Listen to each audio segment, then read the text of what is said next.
Welcome back to the channel. We are back again with another edition of the weekend reaction on the football heritage. There were a lot of games this weekend. Liverpool moved 5 points clear of the Premier League after beating Tottenham Hotspur 6 goals to 3. And Barcelona lost at home to Atletico Madrid. They are now third place. They lost the first place position, but they have played one game more than Real Madrid and Atletico Madrid. So many other games.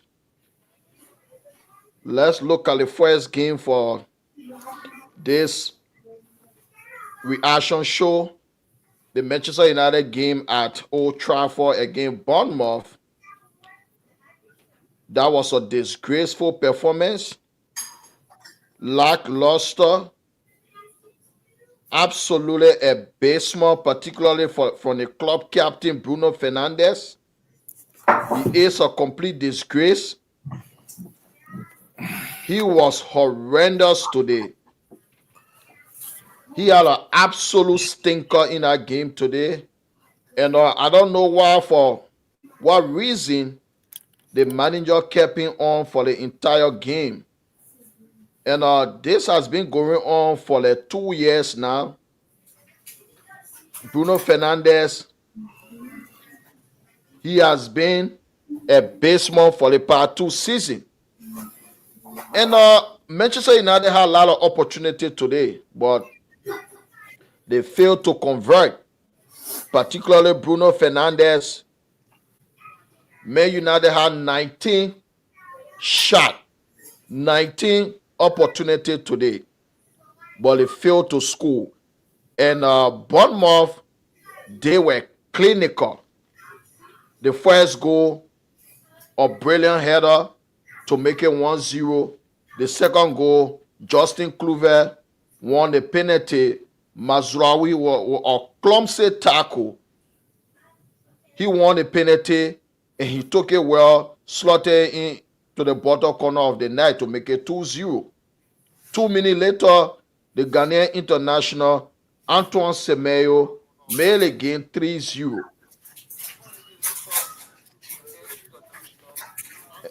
And that was a disgraceful performance. Lot of opportunities, but they didn't take any of them. And it is a big problem. Like I said few weeks ago, that our squad, only 6 or 7 players from our squad should remain in the next two years, because that entire squad, the quality is very low. There are a lot of players in our squad that they are not up to standard. And to say Eric Ten Hag spent over 500 million on our squad, but you cannot see the players he spent the money on. Anthony was a waste. I think the club need to get rid of him ASAP. There is no way he's going to revive his career. He's a terrible footballer. And the coach, he made one error today. Nobody is above criticism. I think he himself, when he watch the game replay, he will realize that was an error by taking off his best midfielder, Manuel Ugarte, in the game. He took off Ugarte. And as soon as he did that, it was 1-0 when he took off Ugarte. When he did that, the team collapsed. Put Bruno deep with Kobe Meno, not on there defensive, and all the collapse. So what's your take? You are muted. Oh yeah. Good evening to all of our followers, well wishers, those that watching live. Good evening to you, Musa Conan. It's a pleasure being here tonight to talk about what happened over the weekend in the footballing world. Too many crazy stuff happened. a lot of twists in the tail. So to the Manchester United game, I was so frustrated. My prediction was in favor of Man United, but after watching the game, the first side was terrible. So many mistakes from the key figure on the team, especially the captain. Um, you got to take your chances when you're playing the Barclays Premier League if you want to win a match, especially the team you're playing against. They're not just a small side anymore. They got a lot of talent on that team.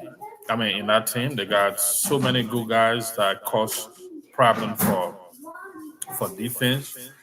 Um, we saw that again against Liverpool. Liverpool struggled. They managed to win a game, but it's always a tricky match going against uh, side like that.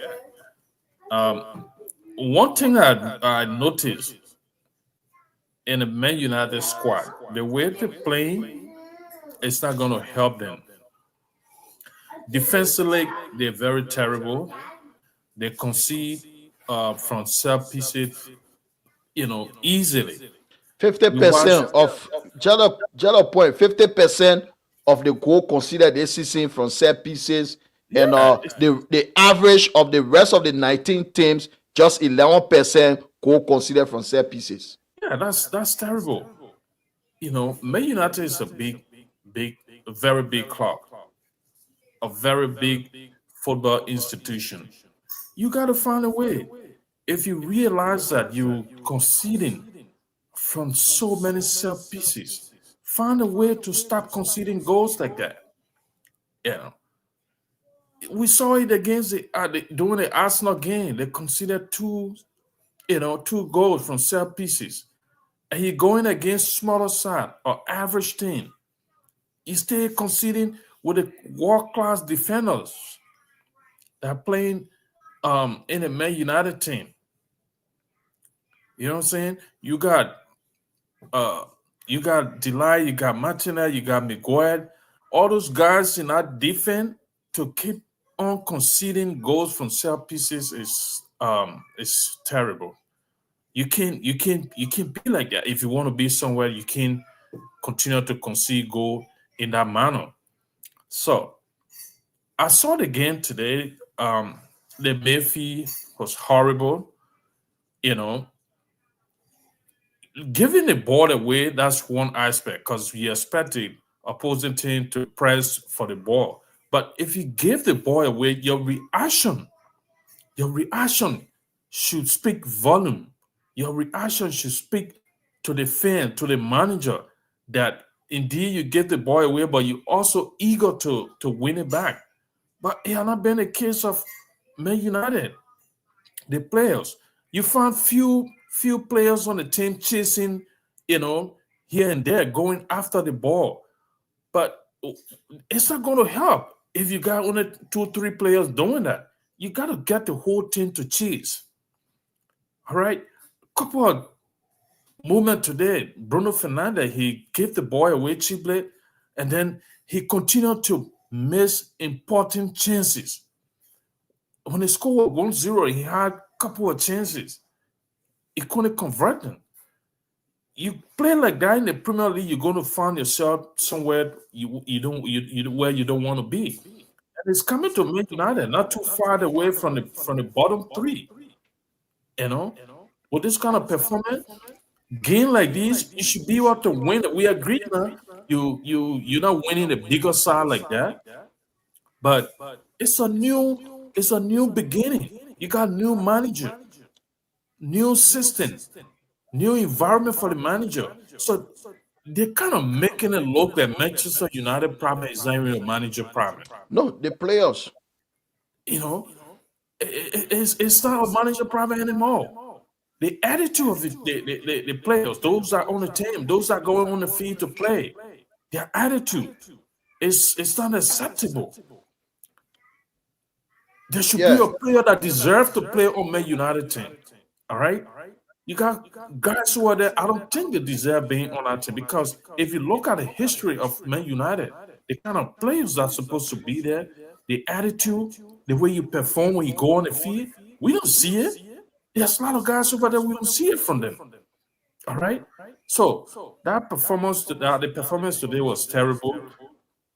Playing, in front of your fan, and then you conceding goals like that. They winning you 3-0. You can't even score a goal to show a fight, to show that you're fighting to change the score. The attitude I saw from the midweek game, it was different from this one. All right, the game they lost, it was different because they were down 3-0, and when the coach made that substitution, those guys came in.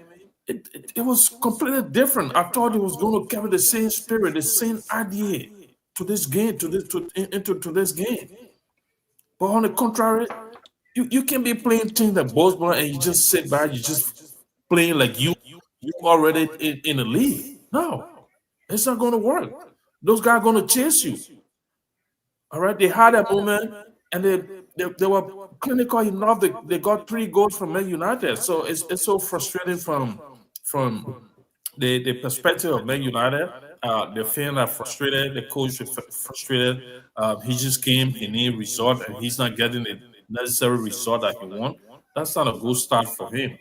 All right, that's not a good start for him, especially going against a smaller side team. We expect Man United to be winning game of such. So this is not fine for them. We don't know how their season going to end, but it's a terrible performance from the Man United team. Yeah, thank you very much. For me, that team, as I said a few weeks ago, only 6 players deserve to remain on that team. They should just rip the whole team apart, sell all of them, and recruit new players because and it got to start January. If the owners, the new owners that are in charge, if they mean business, they should start January because no matter how the coach, no matter what, if a coach does not get his players, there is no way he's going to win. And he said it that those players they are lazy, their physicality they are not there, and this is what they are doing. Very very inconsistent. Last season they lost at home to Bournemouth again 3-0 last season, and now they lost today to the same Bournemouth team 3-0, and they had a lot of opportunity. A single goal can change a game. They had a lot of opportunity to be 2-1, 3-1 up in our first half. They didn't take their opportunity, and until the coach can get rid of all of them, nothing going to change. They will win 1 or 2 games here and there, and they will go to Old Trafford and embarrass the spectators. This is the Manchester United now. Until they can change all those guys. Bruno, because I know Rashford, he's gone. Because nothing wrong with him, but 3 games now he is not in the squad. Until Bruno can join and other people, Diego Dalot and other people can join him and they recruit. And they got to start January, at least 3 to 4 players. Starters in January, they have to start because we are closer, 10 points above relegation zone. So for now, the Premier League season, for me, I have written it off for Man United. Long time. We just need 40 points to escape relegation. We need 18 more points. We have 22 now. We just need 18 more points to escape relegation. We just focus on the Europa League and start a rebuild. But all those players, they are now worth. They cannot even fight. The lack of effort, the lack of desire, the lack of hunger in our squad. You just have to rip it apart. You can't keep nobody over there. Rip the entire squad apart. Even Onana, he's an embarrassment the way he slowed down the game. And we bought him to be a ball playing goalkeeper, but his passes are awful. And he continued to make mistakes, even though he didn't make a mistake today. And Lisandro Martinez, he has fallen off the cliff. This guy was good his first season, but now his defending is terrible. He against Spurs, he was abysmal today. He was terrible. And that's the only thing. Rebuild. Rip the whole squad apart like what Jurgen Klopp did when he took over Liverpool. That's the only way out. All those players on huge salary, average footballer, people like Rashford, Bruno, But you gotta keep Maguire. Maguire contract expiring. There are few players that contract will expire and they will not get new contract. Harry Maguire contract will expire at the end of the season. And Christian Eriksen, Victor Lindelof, they are not getting new contract. So, Ote, what's your perspective on the game today? When it comes to I watched Manchester United game, so but Liverpool game was because it was on NBC, so I was not able to watch it. But Manchester United team is in the overhaul. It's not like it's we don't get no if and M. I guess my fear for the Premier League now is Liverpool. The way Liverpool playing, you can know they are very hungry. The That's only talking thing, about the game I asked you, Man United game. We'll get to Liverpool. Manchester United game, the team need. I said it before, and I keep saying it. That team need overhauling because other than that, it will embarrass that coach. But I can see he's somebody who's in our path right now. He just have to work with what he got.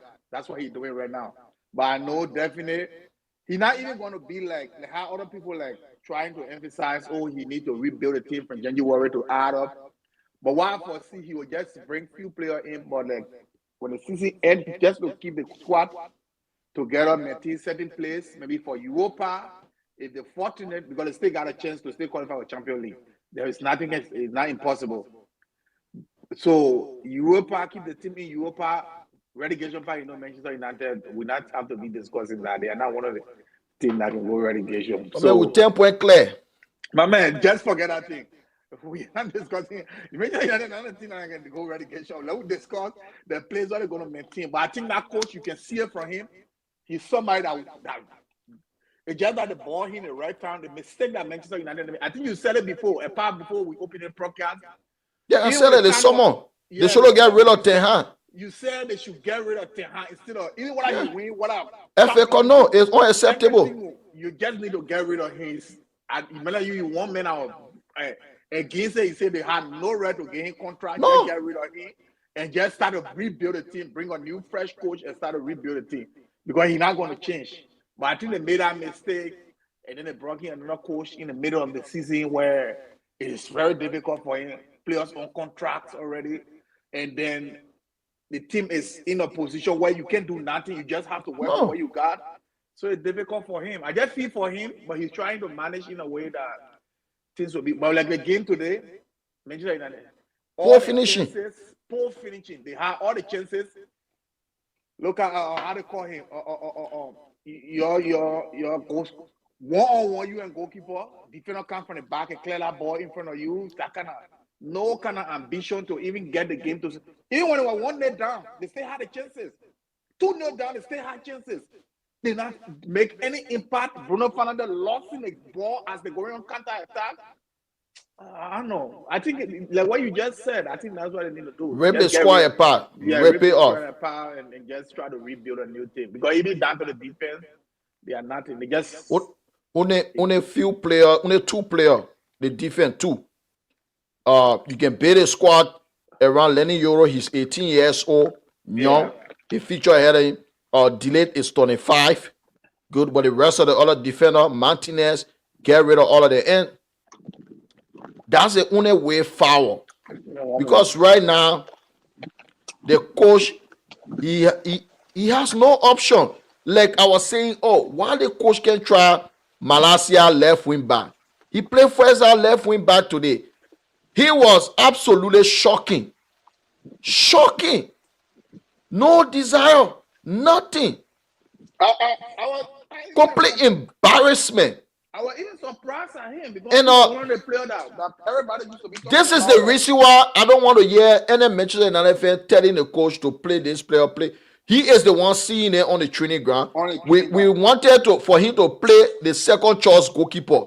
What did he do on Thursday against Tottenham? Complete embarrassment. Gave 2 goals away against Tottenham Hotspur. So say, oh, Diego Dallo, he's awful as a left wing back. So play Malacia. Malacia played today in the first half. Embarrassing. A complete embarrassment. And this is it. The coach, Asele, Ten Hag committed a lot of footballing crime that he shouldn't have signed a new contract. Yeah, he committed a lot of crime.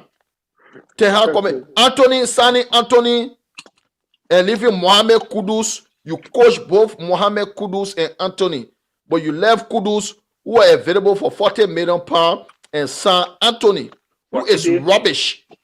Anthony, who is rubbish, for 80 million. That's a crime that he should be taken back to England and be prosecuted. For playing Anthony Ehelo Ama Diallo. For playing Anthony Ehelo Ama Diallo. That's another crime. Look at that kid, how he playing. That's another crime Ten Hag was committing. You can see him today in that game, you know that. And to spend over 500 million on our squad that you cannot see the player he's spending on. That's another crime that he should be prosecuted for. So we move on to the Chelsea game. Chelsea today, they went to Everton. They drew 0-0, but they had large ball possession in that game. Chelsea, they had over 70%, but Everton had big chances than Chelsea in that game. They created a lot of big chances in that game, but we all know Everton problem. Before today's game, the last 5 Premier League games, they only score in 1, and they only consider in 1. So the good thing about Everton, they are now scoring and they are now conceding. So 6 games now in the Premier League for Everton, consecutive games, they have only scored in 1 and they have only lost 1. They are only considered in 1. 4-0-0 draw in the last 6 Premier League games. They drew 0-0 4 times. They won 4-0 one time. They lost 4-0 one time. So, Mr. Koda, what's your perspective on the Everton game? Well, we had a very interesting weekend, both in the Barclays Premier League and the La Liga. So, Everton Chelsea game was one of the interesting games. The midweek, we said it. I said it that there will be a lot of new results this weekend, and I was looking at the Chelsea game because people were looking at it. Chelsea might win, and Liverpool lost, and then we're going to get new league leader in the Barclays Premier League. But unfortunately for Chelsea, they had a big chance to go up front today because they play before the Liverpool game. And then unfortunately for them, they couldn't manage to get a goal in that game. They fought hard. They fight a very good. They fought a very good fight, but unfortunately for them, they couldn't get a goal. And Everton, on the other hand, they kind of make it part of their game plan now. Defend very well. It could be one of the coach strategies. Work on your defense. Stop conceding goals. That's short dash. That's him. Yeah, and start working on your goal scoring. We saw him when he was with Burnley, right? Yeah, Burnley.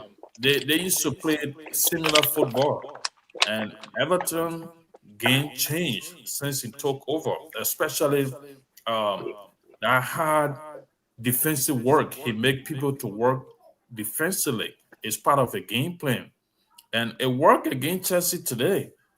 It worked tremendously for them. You know, Chelsea had over 70% of the ball possession, created a lot of chances. They couldn't just create a clear-cut chance or a big chance as compared to the one Everton had. But it's all part of Everton game plan, and it worked for them perfectly. They couldn't allow Chelsea to create those chances. And this is where people try to grade Arsenal over Chelsea when it comes to title contender.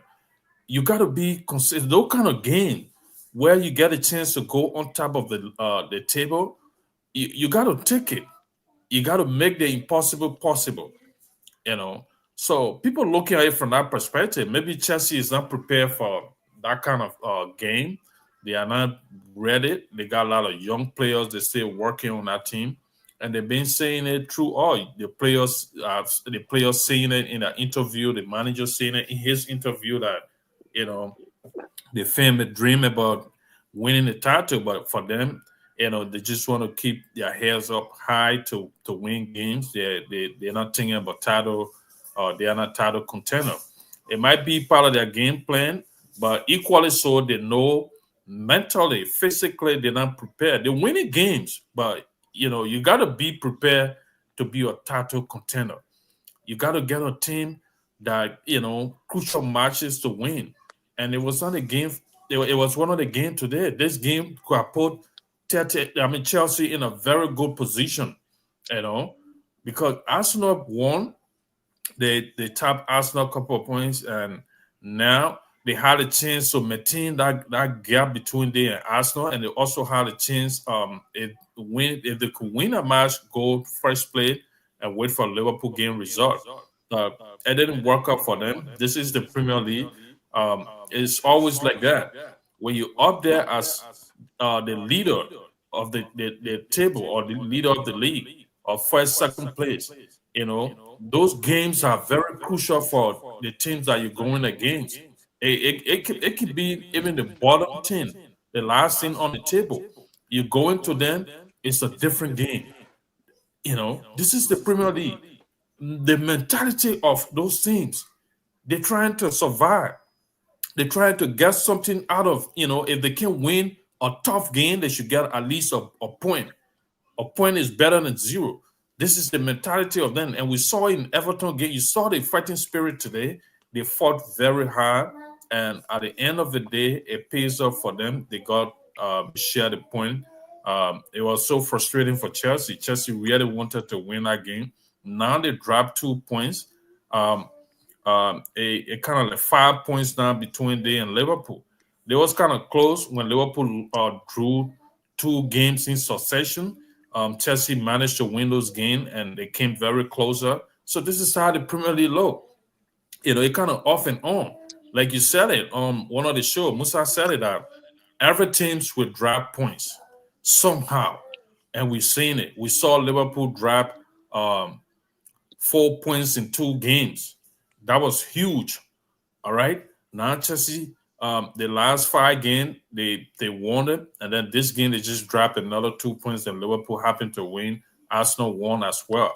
So it go back to status quo. This is how the Premier League look at. So the consistency, it left with Chelsea now to put their pieces back together. Their next game, try to win it. You don't want to drop 2 points again or drop 3 points your next game. And keep in line with those teams that are up there, the Liverpool and Arsenal. So it was a brilliant game from the Everton perspective, because their game plan worked. Unfortunately for them, they couldn't get that one goal, because this is what Everton looking for now. When they score a goal against you, you're not scoring 2. You're done. So they shared the point. It was good for us, Everton, and frustrating for Chelsea, but what a game it was, from the Everton perspective. All right, thank you very much, Otis. Chelsea, they failed to capitalize. They failed to go top of the table early on today. They had an opportunity against Everton because they played before Liverpool, and they could have put pressure on Liverpool by going top of the table, but they failed to score against Everton. And Everton, they have kept 5 clean sheets in their last 6 Premier League games, but they don't score. That's the problem. And we all know Sean Dash. Sean Dash, his way of playing is defensive football. Don't give away silly goal. This is the reason why I saw that against Arsenal. Arsenal tried to capitalize on set pieces. I'm like, nah, don't do that to Everton. Sean Dash, you cannot win Sean Dash with set pieces. That's his game. He is the master of set pieces. And today, Chelsea couldn't break them down. And Ashley Young, he was magnificent once again. This guy is a granddad, soon to be 40. or granddad, soon to be 40. He pocketed Martinelli last weekend, and today he pocketed Jadon Sancho. So, what's your opinion? Yeah, you watch Everton game, like when the Premier League just started, Everton started conceding goals, they started losing despite the points they got it from them, but they were not playing that well. But since they signed a new coach, you can see defensively they will get better. And when Everton get better, when they start scoring goals, they'll be one of the toughest side when it comes to the second phase of the Premier League. After January, when it start to get a goal scoring form, because you see they are one of the best defensive teams right now. To get a goal on Everton is not a joke. The compact of the defense is very secure, and so they work on it. And I think when it comes to the Premier League, if you want to be somewhere up there in the Premier League, that should be one of your strengths defensively, because the league is one of the fastest league in the world. I can say it's the fastest league in the world. So you defensively, you got to be very, very tactical. You got to be okay if you want to secure a place, not to be relegated. And for me, I can see them. If they start to score goals, they're going to be a very tough side. So if you cross Everton now, sooner or later, just try to cross them now and then just get rid of them and put them behind you for next season. But this season, if you like the way I've seen them play, I watched the game against Arsenal, my team. I watched the game against Chelsea. The way they playing, the way they build a team defensively, they took solid.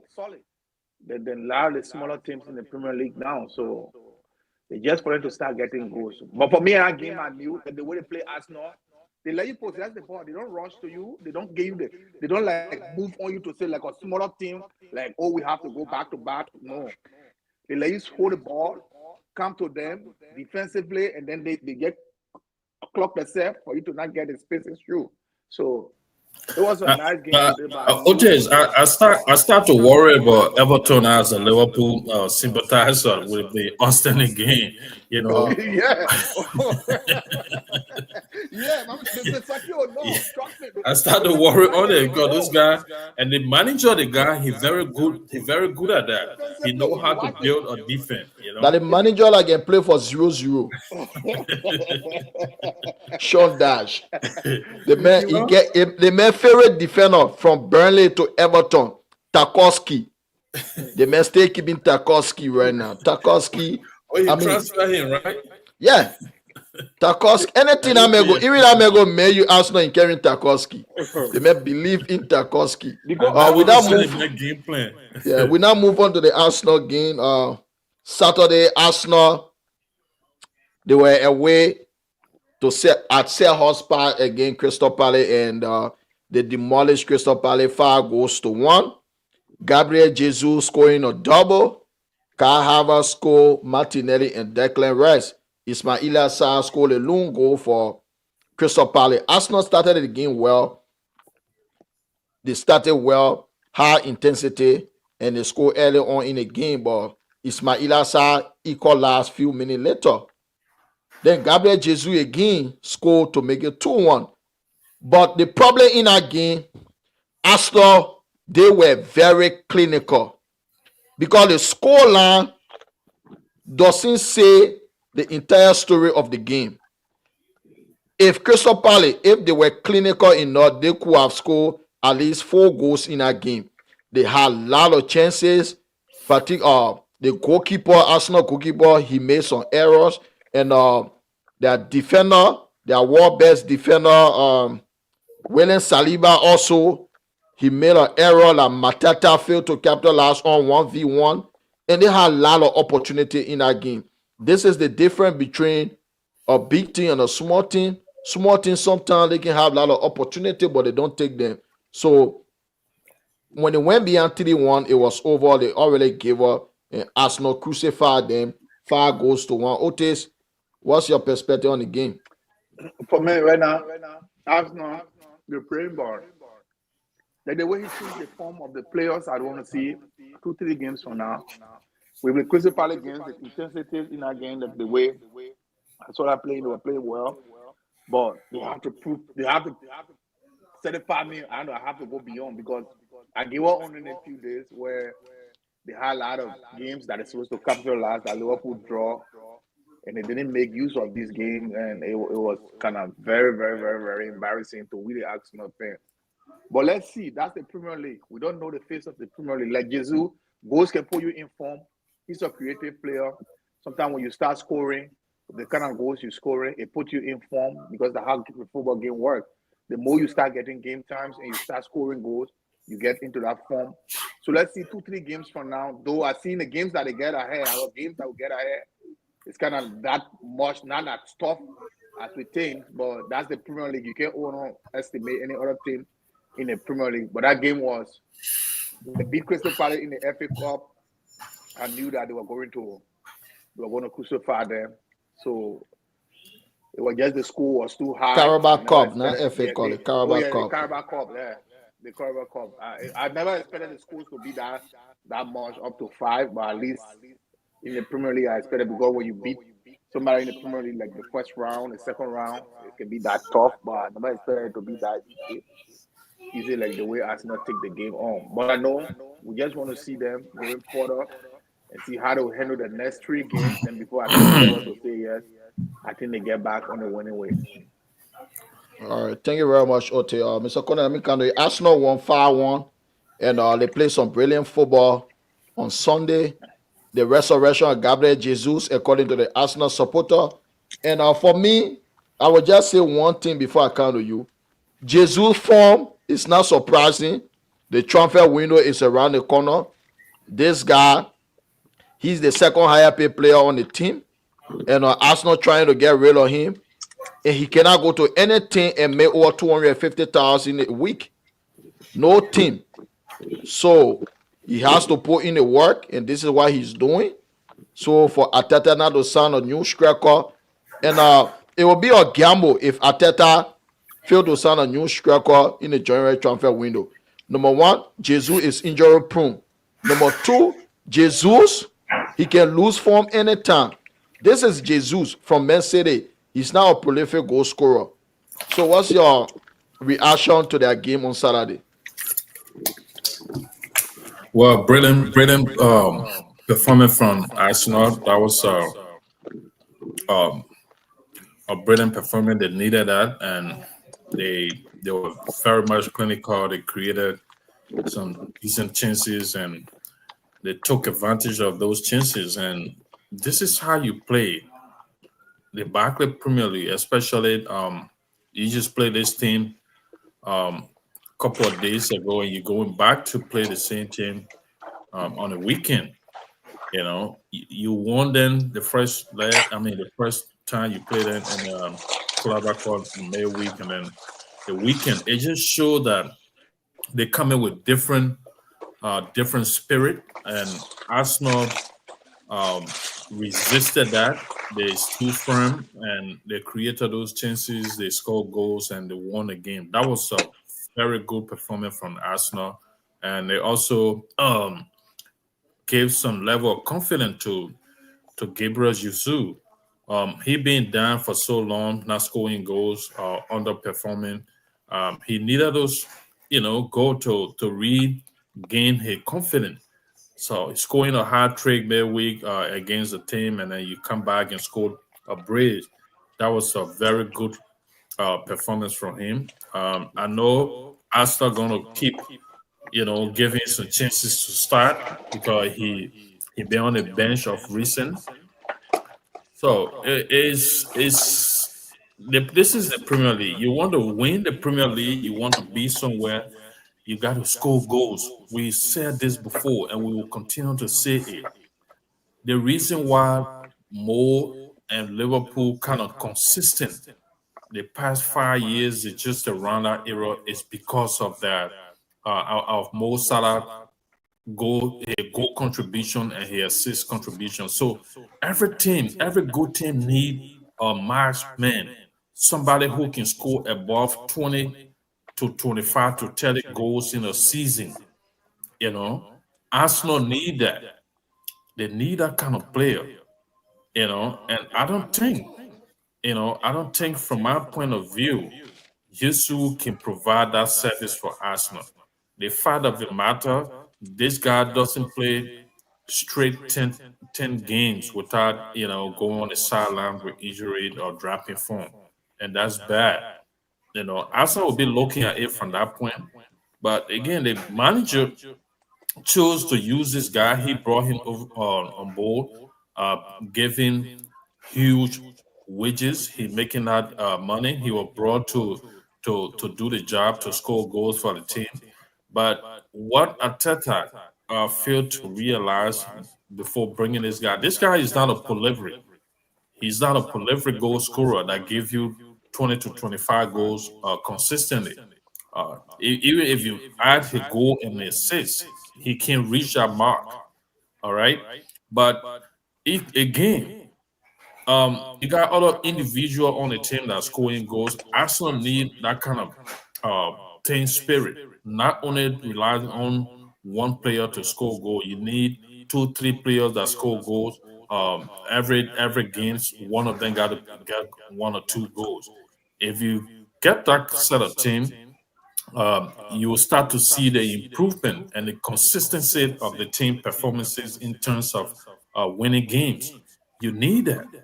Arsenal is regarded as one of the most um, contender when it comes to the Premier League. They kind of nestled. They were even rated over Liverpool from the start of the league. All right, but the performance of Liverpool changed the dynamic. So if you want to see it up there, now the third player they're struggling to come second before going to first. Chelsea too is there. Chelsea put up some brilliant performances. They won a series of games in succession. It kept them in our second place. They have secured it. Unfortunately for them, they just dropped 2 points today. So to the Arsenal game, it was a good result for them. They need that, but you got to be consistent with it. You can't come and win one game five, and then you go and draw the next game, or you win another game two, and then the third game you go draw. You cannot go nowhere like that. You might try to be part of the top four because the other teams are not really performing as they're supposed to, like the light of Man City. You know, if Man City was yourself, but now Arsenal is not even part of that top four. They're somewhere maybe fifth or sixth place with the kind of result that they pull up. All right. The newer chocolate in the Premier League. All right. So you need that consistency, and to be consistent in the Premier League, winning game consistently, you need to get a prolific goal scorer. You need to get a consistent scorer. You need to get somebody who will give you that goal mark every year, like Mo Salah, like Haaland. Haaland's a prolific goal scorer. You don't have to be the Haaland. Mo Salah is not scoring goals at Haaland, but his goal and assist is very important for Liverpool. So Arsenal need somebody like that. So I think, from my point of view, I think Arteta is going to go in the transfer window to get a backup striker, if not getting a prolific point striker that will come in and give him the goals that we're talking about. If you do that, it will help Arsenal season this season because they need that. You don't know what's going to happen to Jesus. For Kai Havertz, he's not going to provide that for you. We saw that with Chelsea. He didn't do it. So he's not going to do that with Arsenal. So Arteta still need that kind of striker. He still need that kind of player. And one thing I'm going to say now, the modern football, it doesn't have to be a complete striker that give you that goal. Those goals you're talking about. Look at Mo Salah. Mo Salah is not a point striker, but he's scoring those goals. And you just need somebody who is very much clinical, that would be in a position to be consistent with those things. Modern football is not like that anymore. You don't have to get a point striker. Before we see in Valencia, he scored up to 20 goals instead of point striker. Drew Bellingham, he did that last season for Real Madrid. So you just need somebody that's going to be consistent with this goal scoring. Now they got a problem. Saka is one of their best players, and I think he went off this He game. off like at least 3 weeks. That's a Okay. hamstring. That's not a good news from the Arsenal point of view. I hope he recover very soon to come back for Arsenal. because injury for every player is a nightmare. You don't want to stay long. It can change your game. It can drop your phone. So we hope and pray that he recovered as soon as possible to come back for Arsenal. But what a performance for Arsenal! They needed that, and they're right on track. All right, thank you very much. We'll move on to the Liverpool game. Liverpool, they defeated Tottenham Hotspur 6 goals to 3. And the game had a lot of goal. I predicted 4-1 to Liverpool. I knew that game going to get a lot of goals in it because Tottenham, the way they play suicide football, high line. You don't have the quality to play high line. And the coach, he has said it several times that he's not going to change. And playing against a Liverpool side on the break, Liverpool, they are the best team in the world on the break. Luis Diaz, Mo Salah, Jota, or anyone they can use. But Luis Diaz and Salah particularly, on the break, they are deadly. Tottenham playing a high line again today. They conceded 6 goals. They have a good midfield. They have a good attack, Tottenham Hotspur. But their defense is abysmal. And today, it was not surprising when Liverpool scored 6 goals to me. I predicted 4-1 to Liverpool. Because I knew from the get-go, Tottenham, they were going to concede a lot of goals today. And Mo Salah again, 2 goals, 2 assists. What can you say about this guy? He going down in the history book to be the greatest Liverpool player ever in the history of the Premier League era. Probably those that play in the 80s, they will grade them over Mo Salah. But in Premier League era, there is no Liverpool player that's better than Mo Salah. Not even Steven Gerrard. The way this guy, this is his 8th season, and he has been performing. He has scored 172 goals in the Premier League. 3 goals beyond Thierry Henry. And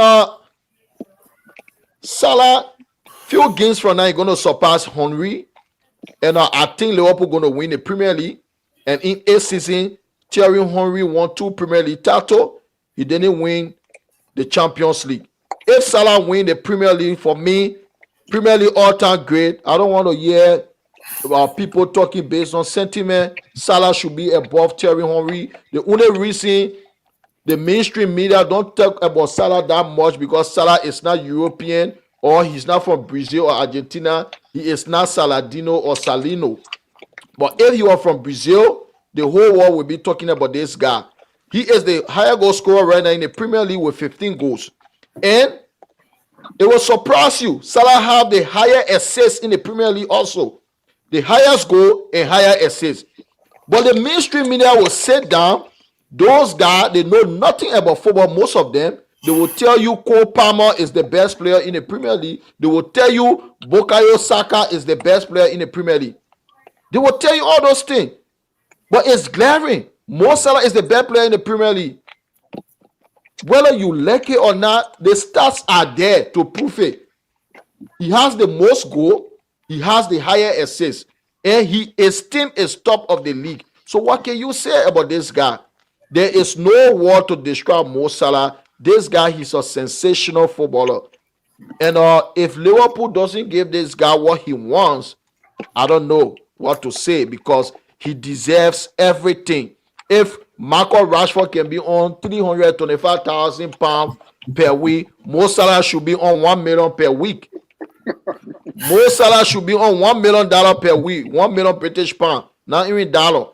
Salah should be on £1 million British pound per week. But I'm telling you, Gabriel Jesus is on over 250,000 a week. Mo Salah has scored 15 goals this season. Gabriel Jesus has scored 17 goals in his entire Arsenal career, and he's on over 250 grand. 17 goals in the Premier League, his entire Arsenal career.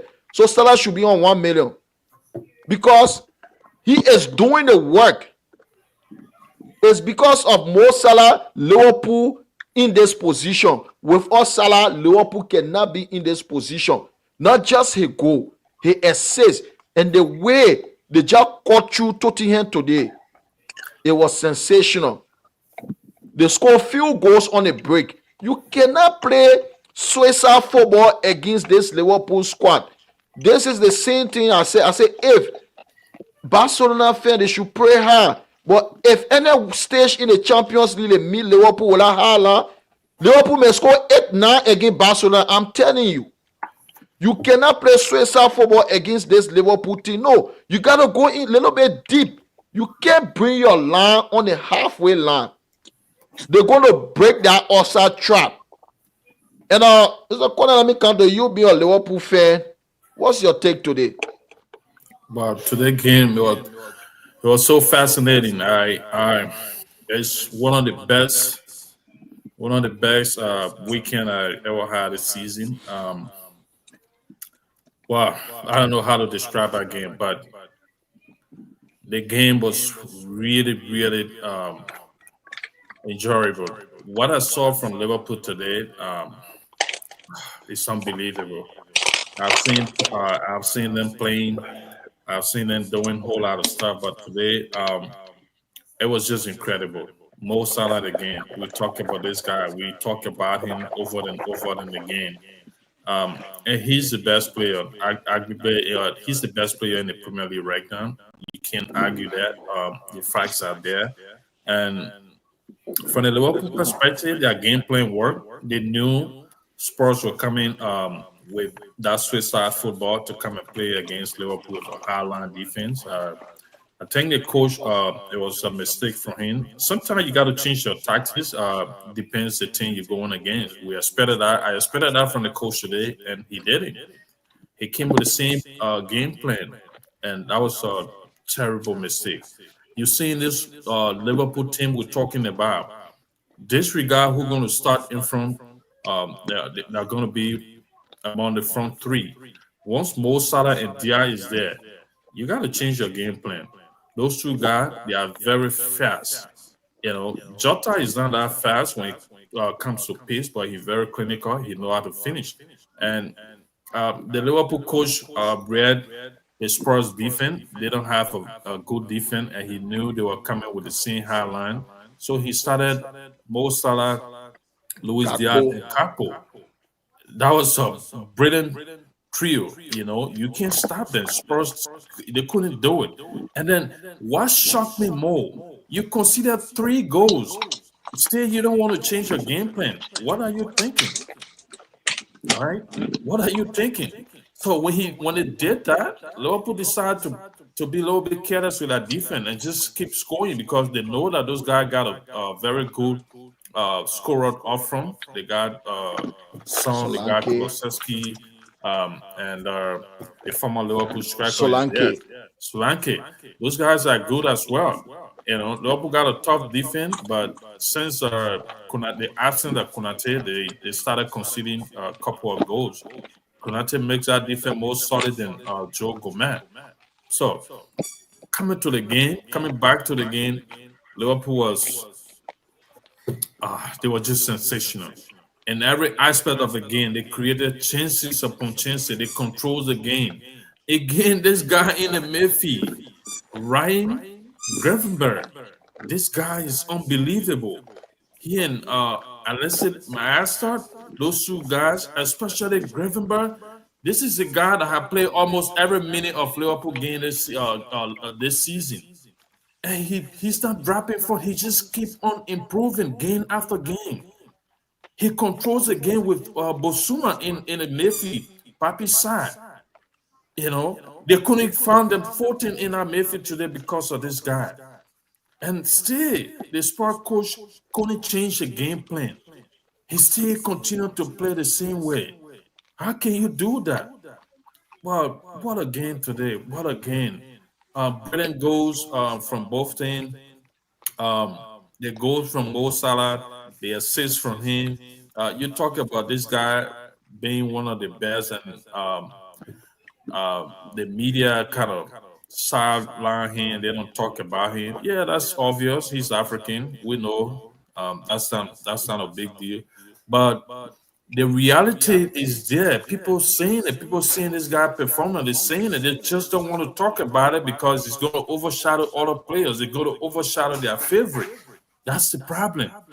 But Mo Salah, he's an intelligent guy. He kept quiet. He's not talking. He just played, his game and just produced for the team. And I do believe with this guy performances, with his contribution to Liverpool success, they're gonna give him what he wants. I don't know or the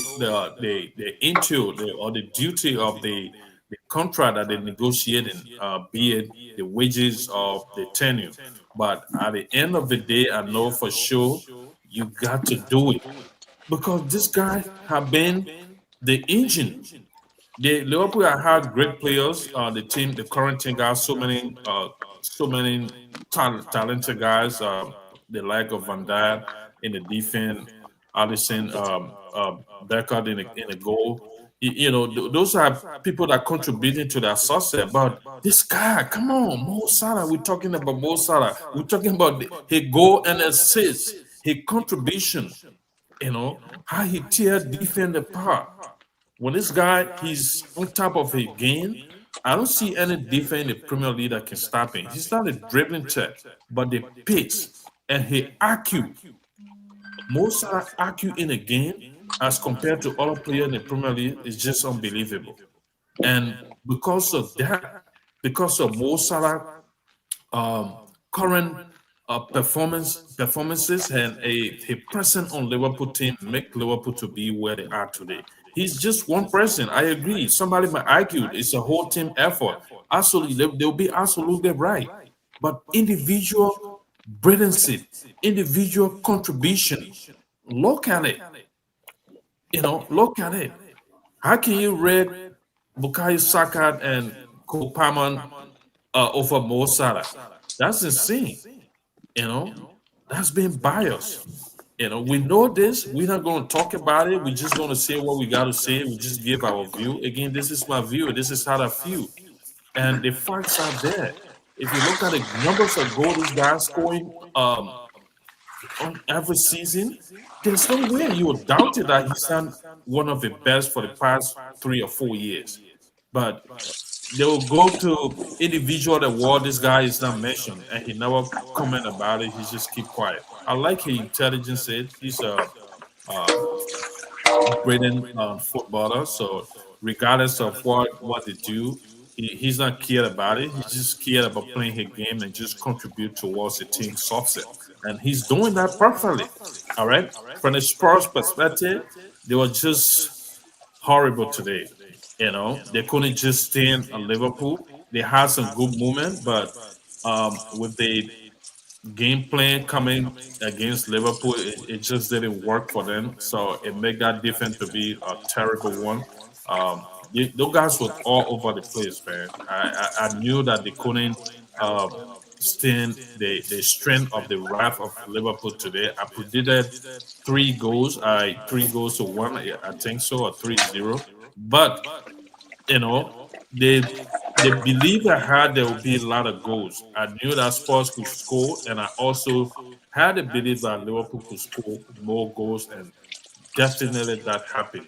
So good game for Liverpool. After drawing 2 games in succession and coming back to a win 6-0, they needed that and they did it, executed that very well. Congratulations to Liverpool being on top of the Premier League for they going to Christmas, and I hope they continue their performances as going to the new year. They'll play a few more games before the new year, but they just got to keep their head up high. They said there's still a long way to go. The Premier League still got up to like 5, 6 months to go, so they need to stick with their game plan, keep winning, keep getting those vantage points. So, what a brilliant game from Liverpool. All right. Thank you very much. Otesai, let me come to you. Today, Liverpool, they were sensational. They were brilliant. They they demolished Tottenham Hotspur at the Tottenham Hotspur Stadium. And Mo Salah again, 2 goals, 2 assists. So, what's your opinion? Yeah. I think for me, Mo Salah, not even in the Premier League, in the world, he's one of the underrated player. It's not about the Premier League alone. When you watch all the leagues around the world, that guy is one of the underrated players that the league try to underrate him. But it is what it is. I knew that Liverpool were going to win because with the high line for what Spurs plays, only a deformed team can play against Spurs and it will not beat Spurs. Trust me. Only a deformed team, like teams like Man City who fighting for the form, and these are the team that team is not consistent when it comes to the high line football with the Premier League. Liverpool football is counter attack. If you play high line against Liverpool, definitely you're gonna face in the weight. So for me, I predicted the score. I knew it just that for six, I didn't predict the score 6. I think about three. At three, I thought about, but I know that Liverpool are going to win Spurs. I knew that Spurs couldn't get nothing on that game with the kind of game that Spurs can play. That highlight any team that attack, that got attacking football, and Liverpool when it comes to counter attack, they are number one in the Premier League. That's the kind of game. As long as you can hold Liverpool on the counter attack, then you can get in a little bit tough time because they got the people who get a piss. The Salah get a piss and a control. So he control the games. So when you watch the game, you watch the goals that Liverpool score, always on the break. Spurs defense was very horrible today. A lot of mistakes, 40 passes, not well controlled. And the goalkeeper too, he was another dumb today. He there are some saves that he should have made that at least like to prevent these 6 goals, and I never saw anything from him. So I knew that the score was going to be that. I knew Liverpool were going to win, but the score today was too high, and we know that's Spurs. We can't get anything better from Spurs. It is Spurs. When you're talking about Spurs, you're talking about defeat. So But how you hope on sport to beat Liverpool, man? Come on, let's move on, man. Let's move on to our neighbor, man. On Saturday, Manchester City, they lost 2 goals to 1 at Villa Park. And that scoreline, the scoreline for that game, flatter City because Man City, they should have lost by more goals. They were dominated completely in that game. And they should have been crucified, but they lost 2 goals to 1. And Man City trouble continued. 12 consecutive games in all competition, 1 win, 2 draw, 9 defeat. And Pep Guardiola, he's struggling yet again. Post-match interview, he said they should give his players back to him. I don't know what this guy is smoking or what he's taking, because if you play with Erling Haaland up front, Jack Grealish, Phil Foden, and Bernardo Silva behind him, Kovacic and Ike Godogan sitting deep, Guardiola, Akanji, Johnston, and Rico Louis in the defense, what player do you want back? Which player? Rodri and Robin Diaz? You only have Rodri and Diaz out. And Rodri, we all know he missing the entire season. So which player Pep Guardiola asking for that he wants a player back? And he cannot find answer. And this is City problem. Their midfielders, they are done. They don't have the legs no more to run. As you saw in a game against Aston Villa, they struggle against John McGinn, Amadou Onana, Abubakar Kamara. They struggle against those guys in the middle of the park. Tielemans and Morgan Roger. Aston Villa, their coach, tactically, he's one of the best. The guy used 5 midfielder in a game. Abubakar Kamara, Amadou Onana, Morgan Roger, Yuri Tielemans, and John McGinn.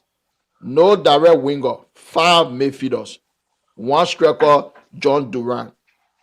And they dominated City. The first 5 minutes, they should have been at least 2-0 up against Man City. The first 5 minutes in that game. That's how bad Man City they were. And you have Ike Godoga, who is done. Kovacic, done. He didn't even start Kevin De Bruyne because he's done. So he even scared to start Kevin. And Pep Guardiola, he sold most of his youthful players. This is the problem. I will name you three players that can start on the Mercedes team right now today. He sold Lavia to Southampton, who is now playing for Chelsea. A good defensive midfielder that will start every day in a Mercedes midfield. He sold Cole Palmer to Chelsea, who will definitely start right now on our City team. And Morgan Roger, who destroyed another attacking midfielder, who destroyed City on Saturday. He sold Morgan Roger for less than 2 million. So here he is, having sold all his upcoming star to various teams, depending on those old guys that have won a lot of championship and now they are done. He cannot replace them no more. Morgan Roger scored a second goal. He gave the 4 assists. And City, they finding it difficult. But the good news, probably they're going to win. They have like their next game, I think, is Everton on Thursday in Manchester. And they have, I think, Ipswich with West Ham. And West Ham and Ipswich, they're not on form, but right now, City, anybody can get point against Man City. Because that how terrible they are. Any team can get a Man City right now. So, Mr. Connor, what's your opinion? Well, again, Man City, we talked about it before, and the coach kept on defending, gave my player back. I'm not going to dwell on that because we are seeing it. We saw the performances. We saw the team that played Aston Villa. You had almost your entire squad with the exception of Diaz, and Diaz played a couple of games during the season. You guys were lost in those games as well. Uh, Rodrigue is the player that you're missing, and this is why they call you. They say football team. It comprises of so many players. When this person is out, injury is part of the game. Don't mix it look like you know injury you didn't expect it happen. It's part of the game. In a much that you're going on that page to play, you got players that are on long term injury, Kevin De Bruyne, and you are still winning games. You didn't complain that time they gave him a player, and he was the most influential player at the time, a couple of seasons back. So, uh, City thing is just horrible right now for them. It's a bad time. Uh, it's just unfortunate for them. The time City drop form is the same time Rodri is absent. So he want to use that as an excuse, which is not right for the footballing world. You can't be like that. You're a brilliant manager. You have won a lot of subsets. So be real. Face the reality and try to solve your problem. To the game, um, Aston Villa came. They came with a game plan. They knew that Man City have a softened midfield right now. If you use uh, a lot of energy against Man City in the middle of the park, you easily win them. Going to the game, City every game they go to the first 15 to 30 minutes, they try to pull out a show, try to control the game, and they actually did that. But the second half was horrible. Those guys couldn't run the run anymore. They got tired. You got they got five good midfielders, five outstanding midfielders going against Gudogan, Sivat, and Rico Lewis and Kovacic. How you going to survive against the guy? McGinn alone. McGinn, the energy of that guy, I just don't know. You know, I watched again, like almost all of the ball that will pass to McGinn, there's no way City could win it from him. Either they fire him as soon as he turn and give you a back because that's McGinn game, how he play. You win the ball, bend over it. When you come, he block you. And he turning, he moving. He's fast. He got the strength, you know, and this is how the dominator City in the midfield. Those five guys that were there, he got so many young lads. They got the energy to run around. Kamara is very much energetic, and Talisman very very smart. He's a very clever midfielder. He know where to play the ball. You saw the first goal, the true pass that was given. It just showed how terrible City midfield is and that defense are right now. When you look at the first goal, the true pass where they won the ball and where he played the ball. So this is going to continue for City until they resolve their problem. And the bigger problem is you need fresh lead, you need younger player, you need more energy in the middle of the park, and you lacking that. Until you address those problems, you're going to continue conceding goals. Don't be surprised City go and lost to Ipswich Town, lost to Everton, because Everton is one of the solid defensive team in the Premier League right now. If you look at the past 10 games, so it shouldn't be surprising when they drop points against those people because their problem is not resolved, and they still going to game, getting the belief that we still got the classical players. The game require energy. It requires fresh lead. It requires people to move around, to run around, do the dirty work. It requires chasing. You're not doing it. You just when you win the ball, you try to play it, and I see you lost it. On several occasions, I saw good again. They just tussle him, they just muscle him over the ball and win the ball. Sometimes Bernardo Silva. I look at him like this team is done. Look at the second goal where Roger took the ball from. How he ran through the City midfield up to the defense. Nobody could stop it. Kovacic went and bounced on him like a teddy bear. I was saying, so those are things that Pep Guardiola got to be looking at. He got to watch the clip when City game. I know he's doing it. He probably knows the problem, but he's just hiding behind one player who is injured, that's not present. He's just doing that, in order to maybe secure his job or maintain his job. I know they're not going to fire him because of the record, the kind of trophies he gave them, but be real. Be real to football. If you say you love the game, be real to it. Be real. They kept on asking you, what can you do to change it? And you said, give him a player. Said, really? What kind of player they should give you? Even if you got 5, 6 players injured, injury is part of the game. In as much you go on a pitch to play, you are at the race to sustain injury. And if you do, you should be able to find a way out. I will always emphasize on Real Madrid because we saw the crisis that Madrid went through for almost a month to 2 this season. Up to now, they still got a midfielder playing a defender role. They still got players that's been mispositioned. They just to improvise, just to cover up. So why did I cry? Because it's not even going to help you.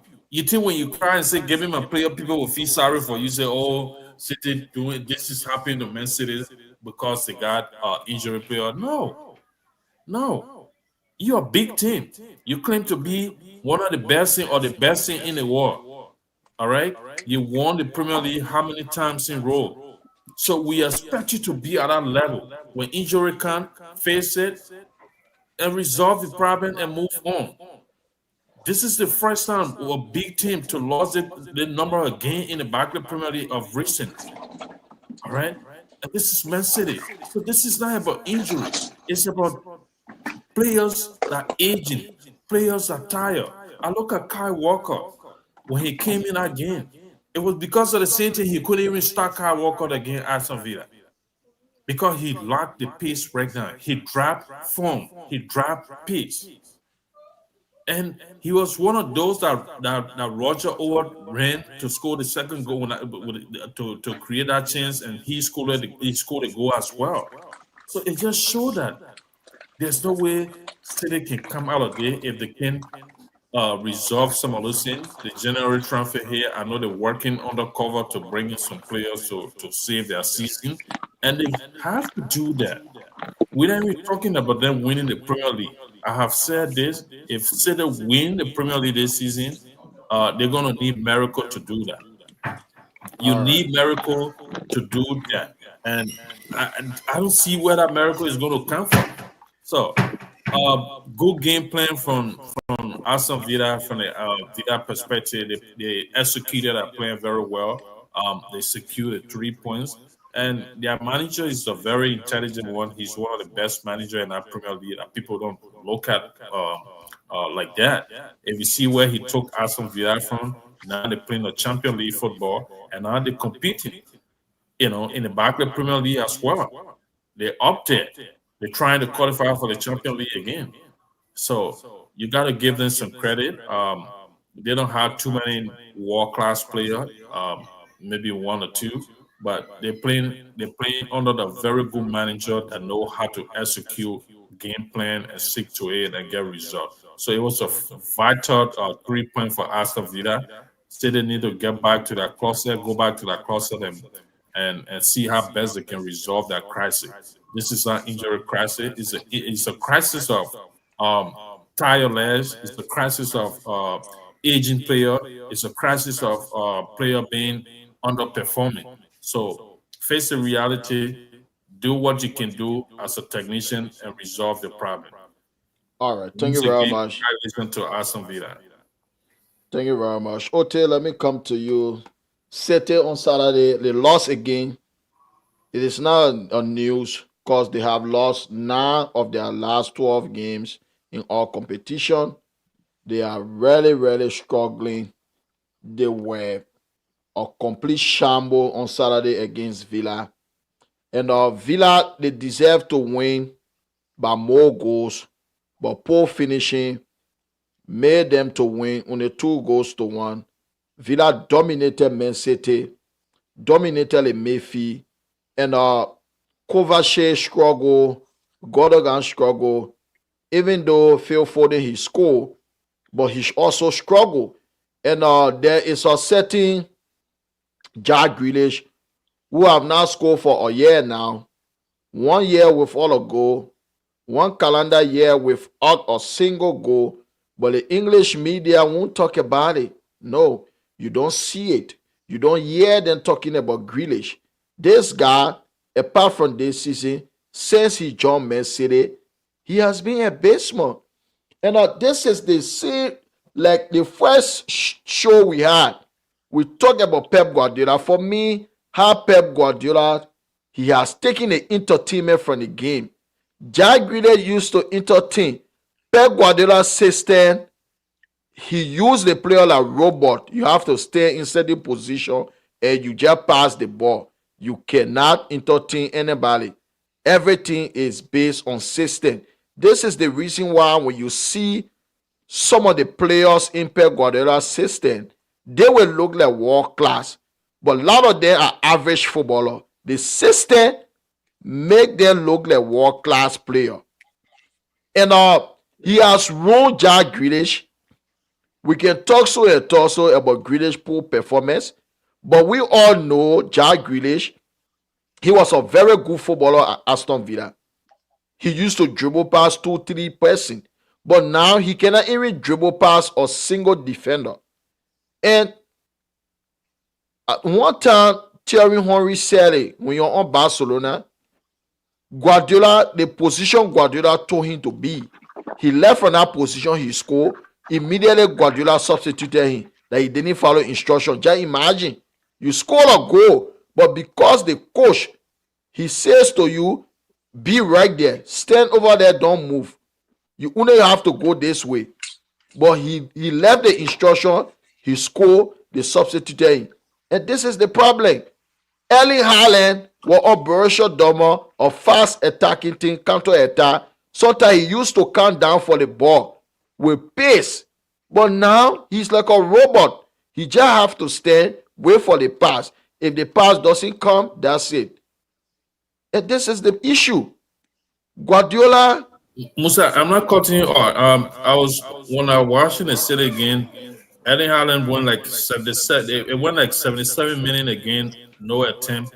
We are touched in a opposition box before you even talk about goal attempt. That's how bad City playing right now. so now the system is not working. All that cry he on bring my players back because the system is not working. And people finding Guardiola out now. The system is not working, so there is no way out. He saw one system, man. If it doesn't work, he's gonna crumble. And this is why City continue to lose. So Otis, they lost again. What's your view? To, to, to Pep allude to the fact that You low. I'm low. You sure? You getting me now? Yeah, yeah, You get you getting me now? yeah. Yeah, I said to Pep allude to the fact that the game that the city form is City form going beyond expectation is really really terrible to the extent that soft stand up football they are playing right now until he admit to that fact. I don't think you know that even before the game that they play, he gave the players them 4 days out. They try all the solution now. He gave the players them 4 days out. Said with the family, 4 days, no training, nothing. And said maybe he felt that they needed to rest and so forth. Nothing, nothing working. So I don't think I don't know what they're gonna do now. That thing just need a lot. It's not even a playoff. They're not short five good players from the starting team. They short less than 5 players from the starting team. So they need a lot of players. They need a lot of players right now to build that team because all the players that are there, until these players then he know that they are worried, they're done, the energy is gone. 6 seasons to win, 6 seasons in a row. You know that the energy is gone from a lot of these players. But the mistake he made, he was not building them because he felt that they were in little form at that time. And trust me, it's still not get that problem fixed. Because the Premier League, that's how it looks. If when the smaller teams start to they respect you, even next season he go to next season will be he bring any player by will be terrible, it will still be terrible the same way. Because the Premier League, that's why I know the Premier League off. If you watch most of the games that City win, the smaller teams that they go against, the teams can play the game. Sometimes they dominate the game. But they can be afraid of City because it's City. So to even attack to the extent that they stay back a lot of time. But now what the teams know that that's City, man. We can beat City at any time. We can do this. I don't think next season they're going to find a way. If they can fix it right now, because if the 3 games they get in a row, if they lost any point against the 3 games, then it's done. It'll be fixed. Because you wouldn't got Yeah, but a lot of the players are back right now. Got De Bruyne back, Akanji is back, a lot of these players are back. So what are you complaining on? Which one of the players is absent? yeah, but Rodri. I think City Otis, sorry there. They have to win their next few games because if they don't win in the new year, there will be a lot of games that will be against Chelsea, Arsenal, Spurs, and Liverpool. Those games are like in succession with only one different game between them. And if they don't get it right in the next 2 weeks, I'm sorry, they're gonna be the template. But because no matter how bad Spurs is, Spurs always beat Man City. Even Man City, when they were winning the Premier League, Tottenham always beat them. So this kind of form against Spurs, they're gonna lose. And their major problem, the recruitments for the past 2 seasons, that have been the major problem. Bringing Ike Godogan back at the age of 34, that was a wrong decision. That guy should have never been back. Jeremy Doku, it has not worked. Savino, the same. They didn't replay Ryan Sterling. and Riyad Mahrez. Uh, This is the Mares, problem. yeah. So And they saw all their talented young players. Cole the young Palmer wanted players. to So play more game. Pep Guardiola gave him two options. He wanted to go on loan. Can you imagine? He wanted to go on loan. Pep Guardiola said no. He will be sold or he stay. He should choose between those two options.